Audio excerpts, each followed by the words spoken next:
नमस्कार, live story के नए बुलेटिन निर्मल बिहार में आपको स्वागत है। आपके साथ मैं मुस्कान। खबरों की शुरुआत करेंगे, लेकिन उससे पहले एक नजर डालते हैं आज के सुर्खियों पे। सीएम नीतीश ने खुद किया ऐलान, मैं राज्यसभा जा रहा हूं। सीएम नीतीश ने अमित शाह के साथ राज्यसभा के लिए किया नामांकन। नीतीश के राज्यसभा कूच पर ललन सिंह का बड़ा बयान, कहा फैसला उनका। सीएम आवास के बाहर भारी बवाल, नाराज कार्यकर्ताओं ने जेडीयू विधायक को खदेड़ कर भगाया। बीजेपी ने दिया नीतीश कुमार को धोखा, तेजस्वी ने घेरा। गिरिराज सिंह ने दिया जवाब, अगला सीएम नीतीश कुमार की मर्जी से होगा। और उपेंद्र कुशवाहा बोले, यह नीतीश का निर्णय का सम्मान हम करते हैं। मधुबनी में ट्रक से टकराए स्कॉर्पियो, 4 की मौत, 3 जख्मी। भागलपुर में 3 युवकों को गोली मार दी गई। जहानाबाद में शिक्षकों की बड़ी लापरवाही। अब खबरें विस्तार से। नीतीश कुमार ने लिखा कि पिछले 2 दशक से अधिक समय से जनता ने मुझ पर विश्वास और साथ ही समर्थन बनाए रखा। आपके विश्वास और साथ ही समर्थन की ही ताकत थी कि बिहार आज विकास और सम्मान का नया आयाम प्रस्तुत कर रहा है। और इसके लिए मैंने पूर्व में ही कई बार आपका आभार व्यक्त किया है। और उन्होंने स्पष्ट किया कि संसदीय जीवन के प्रारंभ में ही उनके मन में यह इच्छा रही कि वो बिहार विधानमंडल के दोनों सदनों के साथ साथ संसद के दोनों सदनों के सदस्य भी बने। और साथ ही आपको बता दें कि इसी क्रम में इस बार राज्यसभा चुनाव में नामांकन करने का निर्णय उन्होंने भी लिया। और साथ ही नीतीश ने अपने ट्वीट में जनता के प्रति भरोसा जताते हुए ये भी कहा है कि उनके साथ उनका संबंध भविष्य में भी बन रहा है। और साथ ही जनता के साथ मिलकर एक विकसित बिहार बनाने का संकल्प पूर्वक कायम रहेगा। जो नई सरकार बनेगी उसको मेरा पूरा सहयोग एवं मार्गदर्शन हमेशा रहेगा। नीतीश कुमार ने राज्यसभा चुनाव के लिए अपना नामांकन पत्र दाखिल कर दिया है। इस दौरान उनके साथ गृह मंत्री अमित शाह भी मौजूद रहे। और वहीं भाजपा के राष्ट्रीय अध्यक्ष नितिन नवीन ने भी राज्यसभा चुनाव के लिए नामांकन किया। साथ ही रामनाथ ठाकुर, उपेंद्र कुशवाहा और सुरेश राम ने नामांकन पर्चा दाखिल किया। जबकि विपक्ष से राजद ने निवर्तमान राज्यसभा सांसद अमरेंद्रधारी सिंह को फिर से मौका दिया है। और साथ ही इधर नामांकन से पहले नितिन नवीन ने यह भी कहा कि आज से हमारी अलग और नई शुरुआत है। केंद्रीय गृह मंत्री ने यह भी कहा कि उनका कार्यकाल बिहार के इतिहास में स्वर्णिम में लिखा जाएगा।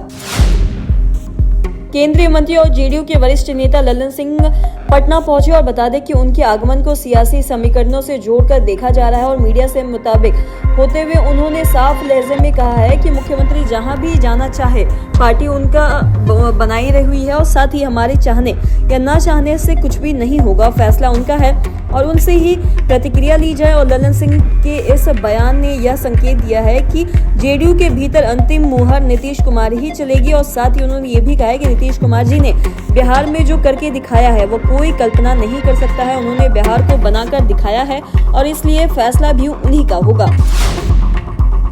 जेडीयू कार्यकर्ता मुख्यमंत्री आवास के पास पहुंच गए हैं। और साथ ही नीतीश कुमार जिंदाबाद के नारे से इलाका गूंज उठा है। और कार्यकर्ताओं का साफ कहना है कि हमें नीतीश के अलावा कोई मंजूर नहीं है। सीएम आवास पहुंचे हिलसा के जेडीयू विधायक कृष्ण मुरारी शरण उर्फ प्रेम मुखिया को कार्यकर्ताओं के भारी विरोध का सामना भी करना पड़ा। और नाराज कार्यकर्ताओं ने विधायक को वहां से भगा दिया। और साथ ही इस दौरान कार्यकर्ताओं के गुस्से को देखते हुए मंत्री जमा खान भी वहां से चुपचाप वापस लौट गए।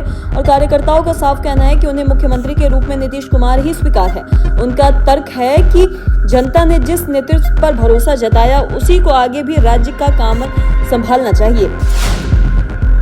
बीजेपी ने दिया नीतीश कुमार को धोखा। बता दें कि वहीं विपक्ष के नेता तेजस्वी यादव ने भाजपा पर बड़ा हमला बोला है। उन्होंने कहा है कि भाजपा ने नीतीश कुमार को धोखा दिया है और बिहार की जनता अब सत्ता परिवर्तन चाहती है। उनकी पार्टी पहले से ही यह करती रहती है और भाजपा की रणनीति अपने सहयोगी दलों को कमजोर करने की होती है। और साथ ही उन्होंने आरोप लगाया है कि भाजपा ने धीरे धीरे जेडीयू को कमजोर करने की योजना बनाई और साथ ही अब वह स्थिति सामने दिख रही है। और साथ ही तेजस्वी ने यह भी कहा है कि आज जो कुछ भी हो रहा है वो सब पहले से ही तय था। भाजपा नहीं चाहती थी कि कोई ओवैसी और साथ ही अति पिछड़ा, दलित या फिर आदिवासी समाज से आने वाला मजबूत नेता स्वतंत्र राजनीतिक पहचान के साथ आगे खड़े हो। उन्होंने आरोप ये भी लगाया कि भाजपा कई राज्यों में ओबीसी चेहरा सामने रखती है, लेकिन असली फैसला कहीं और से ही होता है। और साथ ही तेजस्वी ने स्पष्ट रूप से कहा है कि बिहार में एक बार फिर से चुनाव होना चाहिए। और पप्पू यादव ने भी बीजेपी को चेताया, कहा जनादेश का अपमान काफी भारी पड़ेगा, इसके गंभीर राजनीतिक परिणाम भी देखने को मिलेगा। गिरिराज सिंह ने दिया जवाब और साथ ही बता दें कि अगला सीएम नीतीश कुमार की मर्जी से होगा। केंद्रीय मंत्री गिरिराज सिंह का बड़ा बयान सामने आया है। उन्होंने ये कहा है कि बिहार का अगला मुख्यमंत्री वही होगा जिसे नीतीश कुमार की सहमति और मर्जी मिलेगी। नीतीश कुमार ने करीब 3 साल पहले ही पद छोड़ने की इच्छा जताई थी, लेकिन उस समय बिहार में चुनाव होने के कारण उन्होंने जिम्मेदारी निभाने का फैसला किया था और अब वह इतनी इच्छा से राज्यसभा जा रहे हैं और साथ ही आगे जो भी एनडीए की सरकार बनेगी वह उनके मार्गदर्शन में ही काम किया जाएगा। और साथ ही विपक्ष के सवालों पर प्रतिक्रिया देते हुए गिरिराज सिंह ने तेजस्वी यादव और साथ ही उनकी पार्टी पर भी निशाना साधा है। उन्होंने ये भी कहा है कि जो लोग कल तक नीतीश कुमार को लगातार आलोचना कर रहे थे वही आज अचानक उनके प्रति सहानुभूति भी दिखा रहे हैं। उपेंद्र कुशवाहा बोले, यह नीतीश का निर्णय का सम्मान हम करते हैं, लेकिन एनडीए के साथ ही उपेंद्र कुशवाहा ने यह भी कहा कि एनडीए के 5 उम्मीदवारों ने राज्यसभा के लिए नामांकन दाखिल किया और अभी औपचारिक शेष है, लेकिन सभी लोगों के जीतने का उम्मीद है। नीतीश कुमार के राज्यसभा जाने को लेकर उपेंद्र ने यह भी कहा है कि यह उनका निर्णय है, हम सब इसका सम्मान करते हैं। और नीतीश कुमार के राजनीति में आने को लेकर उन्होंने ये भी कहा कि वह तो पहले से ही कहते आ रहे हैं कि निशांत को राजनीति में आना चाहिए। मधुबनी में भीषण सड़क हादसे में 4 लोगों की मौत हो गई है, जबकि 3 अन्य गंभीर रूप से जख्मी हो गए। घटना फुलपरास थाना क्षेत्र के परसा चौक के पास NH 27 पर घटी है। बता दें कि पुलिस से मिली जानकारी के मुताबिक स्कॉर्पियो हरियाणा का है और घटना के बारे में बताया जा रहा है कि करीब सुबह 4 बजे दरभंगा की ओर से स्कॉर्पियो आ रही थी, जो खोपा और परसा के बीच दुर्घटना की शिकार हो गई। कार ड्राइवर क्रॉस करके विपरीत लेन में चली गई और साथ ही सामने से आ रहे ट्रक ने ठोकर मार दी। कहा जा रहा है कि संजीव अपने दोस्त से गाड़ी लेकर घूमने जा रहे थे।